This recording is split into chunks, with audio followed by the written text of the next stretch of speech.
Part 1. Course information. First, you have some time to look at questions 1 to 5.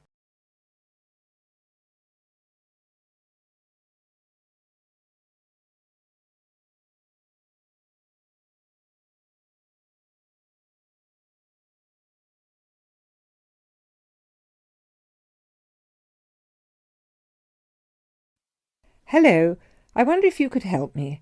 I am interested in enrolling in your MBA programme. Could you give me some information, please? Yes, of course. I'll take a few details first of all, and I'll give you a copy of our prospectus. Oh, that's okay. I already have one here. I've been researching the MBA courses in the local area, so I already have lots of course information. That's great. OK, so first of all, can you tell me your name, please? Yes, of course. It's Anne Horbury. Horbury, is that Hawberry? Yes, that's right. OK, and what's your date of birth, Miss Horbury? The 22nd of May, 1981. That's great. And you were born in the UK? Yes, I was. All right, can you give me some contact details, please? Sure.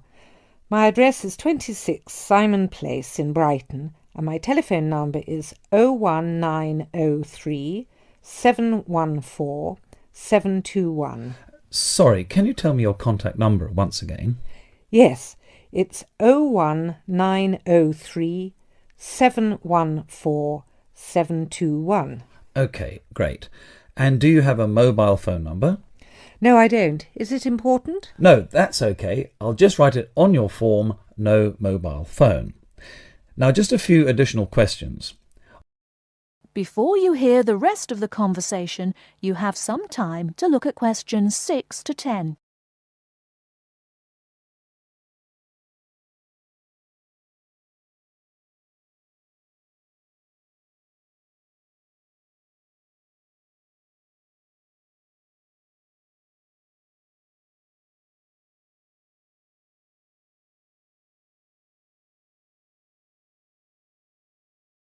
Now listen and answer questions 6 to 10.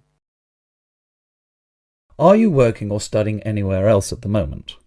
Yes, I'm working for Lloyd Enterprise in the city as a secretary, and I'm also attending a computer course part-time in the evenings. Great. So can you give me some details about your educational background? We need to make sure that your qualifications match the entry requirements. Yes. I completed a business degree a year ago. I've been working since my graduation, but the job market is very competitive these days, so I'd like to do some postgraduate study now. OK, that sounds fine. Your degree is relevant, and it's good that you have some work experience too. I do need to warn you, though, that our MBA programme is extremely popular and gets full quickly. So would you be interested in applying for any alternative courses if your application is not successful this time? Well, my first choice would, of course, be the MBA, but yes, I've had a good look through your prospectus, and I would also be interested in the international marketing course. That's great. It's always a good idea to keep your options open just in case. Finally, can you tell me where you learned about our courses here? Actually, my cousin studied the MBA course 2 years ago, and she recommended it to me. OK, well, thank you for coming in today. I will pass your details on to our admissions department. They should contact you this week with a formal application form, and they usually invite MBA candidates to come in for an interview. OK, well, thanks for your time. No problem. Good luck with your application. That is the end of part 1. You now have half a minute to check your answers.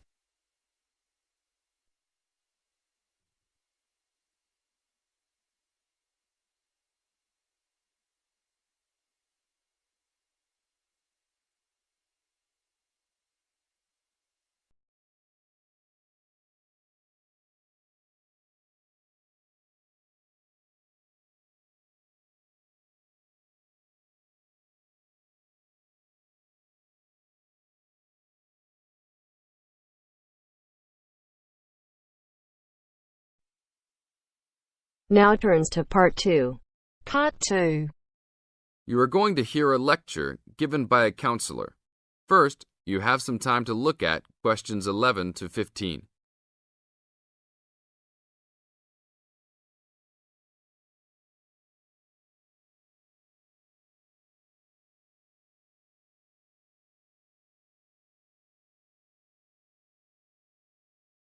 Now listen to the tape and answer questions 11 to 15. Hi, I am your counsellor for this year. Today, we will visit the facilities available to you on our campus. As students, you should take advantage of everything you have available to you. How many of you like sports? Well, I hope most of you do, because our school has great sports facilities. We have an indoor gym with state-of-the-art equipment. First, I want to tell you about our basketball facilities. There are 2 basketball courts. Both are full court and open for student use. We offer basketball leagues that all students are invited to join. Just sign up with a team. Usually, there are games on the courts, but during league time, only the teams are allowed to use the courts. The basketball courts are open 24 hours a day. If you want a job, you can be a referee at the games. Next, I want to tell you about the tennis facilities. We have 5 tennis courts available for student use.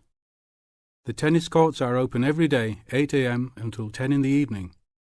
You should call ahead to reserve a court because they are very popular and can often be booked weeks in advance. There are rackets and balls available for rent at the front desk of the courts. There is an Olympic-sized swimming pool that is open for students and the general public.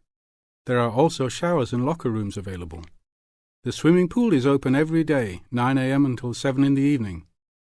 There are openings for the position of lifeguards, so if you are looking for a job in the sun, this might be good for you. Now look at questions 16 to 20.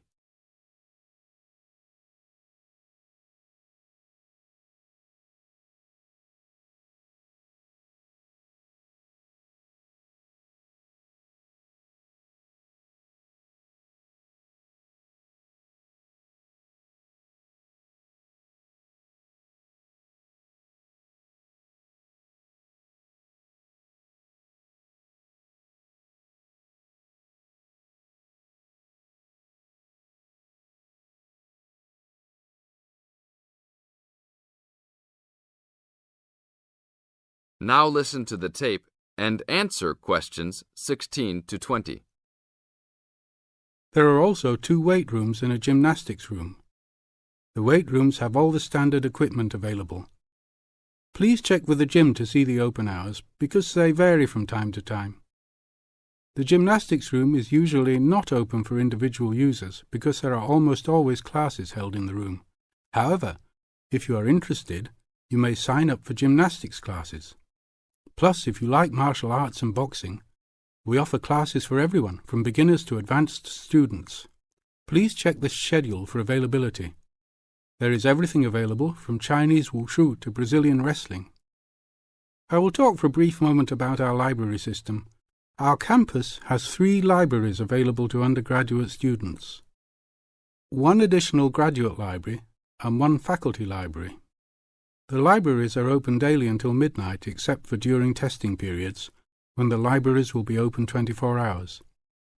Please look on a map to see where the libraries are located. All students with a valid ID can check out books, with a maximum of 10 books at a time. Books can be checked out for a 2-week period and then renewed for 1 month maximum. After that, there is a $1 fine per week that the book is overdue. I will repeat that. There is a hefty $1 fine per week. So it is a good idea to return books on time. If you lose a book, then you will have to repay the library for it, plus a fine. If you damage a book, most likely you will have to repay the value of the book. So please, enjoy the library facilities, but take care of the school's belongings. The library is also equipped with 200 computers for student use. They are all internet ready and available for use. You must sign up at the library for 1-hour time slots. You may sign up for up to 3 consecutive slots at a time. No one can use the computers without first signing in at the library. That is it for now. Thank you for your attention. That is the end of part 2. You now have half a minute to check your answers.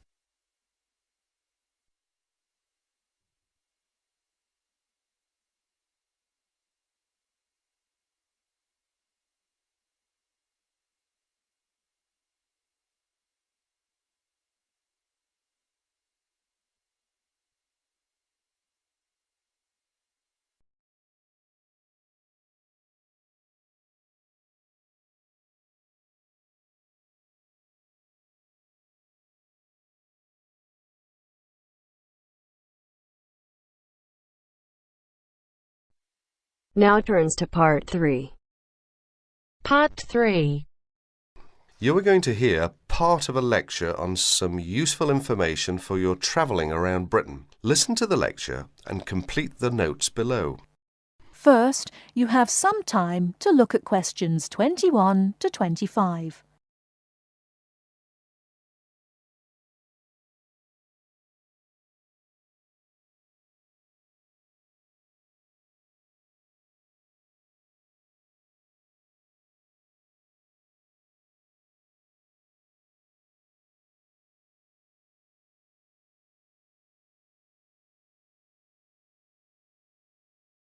Now listen carefully and answer questions 21 to 25.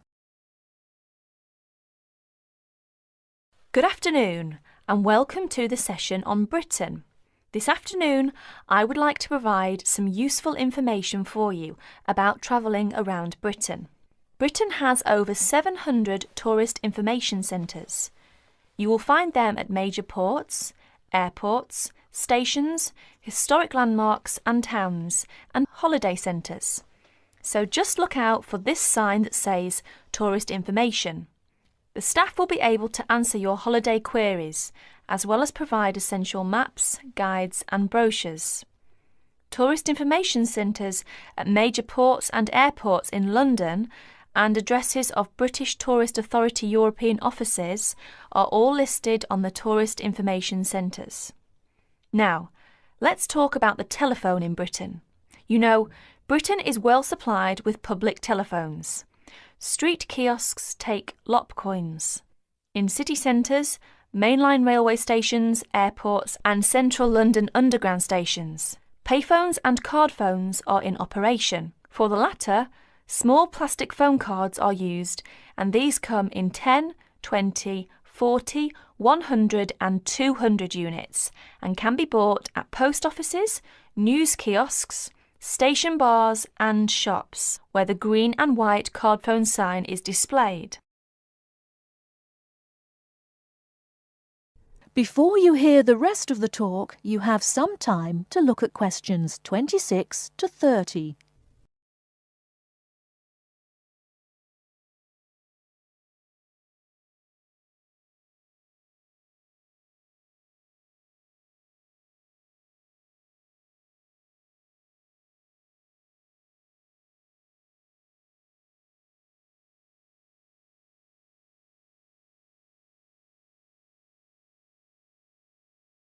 Now listen and answer questions 26 to 30. When using the different public telephone systems, make sure you read the dialling instructions carefully. Now let's see the banks in Britain. There are 24-hour banks at London's two main airports. One is Heathrow and the other is Gatwick. Otherwise, banks are normally open from 9:30 to 3:30, Monday to Friday. Barclays Bank and National Westminster Bank offer a Saturday morning service at some of their branches. National Gyrobanks has 42 bureaux de change located in post offices throughout the country in main tourist areas. Opening hours are 9 to 5:30 weekdays, 9 to 12:30 Saturday mornings. One exception to this is the Trafalgar Square office, whose opening hours are 8 to 8 weekdays and Saturdays, and 10 to 5 on Sundays. The Bureau de Change services are available to overseas visitors. Visitors can change their money there. You can also change money at Bureau de Change, large hotels, department stores and travel agents. Be sure to check in advance the rate of exchange and the commission charged, as these vary considerably. Wherever possible, you are advised to use the bank or bureau de change, which conforms to the BTA Code of Conduct. In most cases, this is indicated by display of the code. That is the end of part 3. You now have half a minute to check your answers.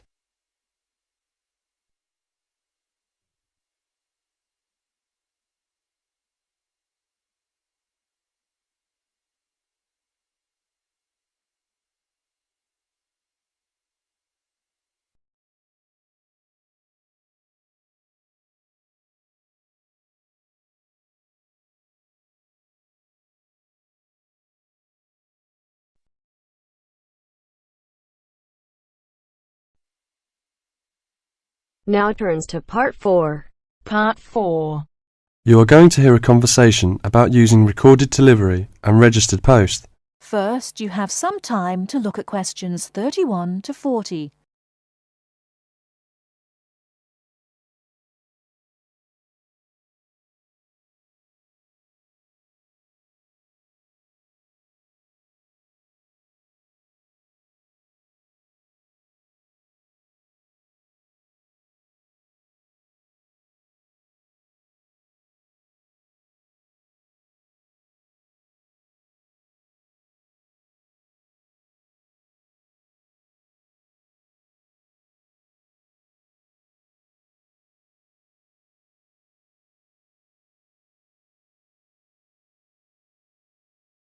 Now listen carefully and answer questions 31 to 40.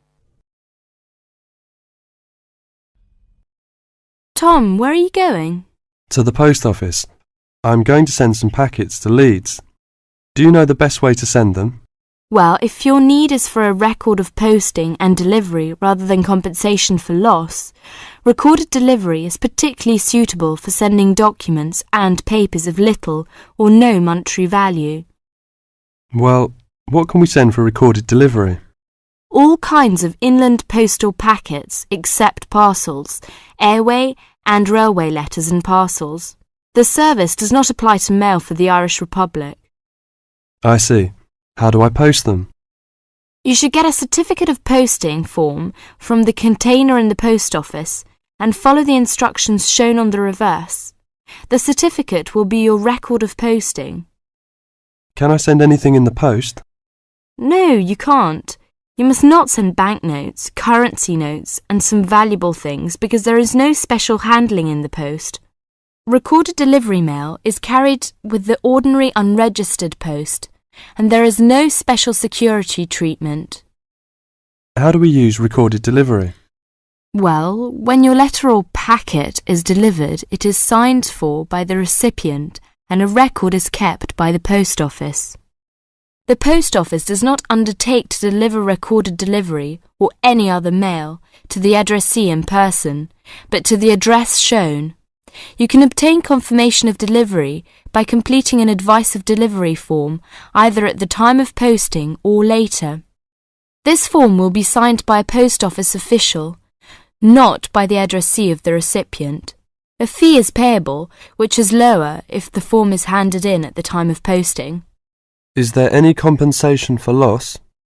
Well, compensation is limited. Compensation may be paid for loss or damage, but will not be paid for money or any other inadmissible item. If you want a speedy service for articles of value with extra security of handling en route, and wish to have compensation in the event of loss or damage, you should use registered post. What can we send if we use registered post? Any first-class letter or packet except airway letter or railway letter. How do we post? What should we do?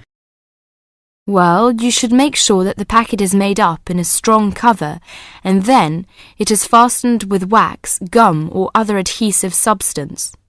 Hand the packet to the post office counter clerk, together with the cost of postage and the registration fee. Do not post it in the posting box. Make sure that the fee paid is adequate to cover the value of the content.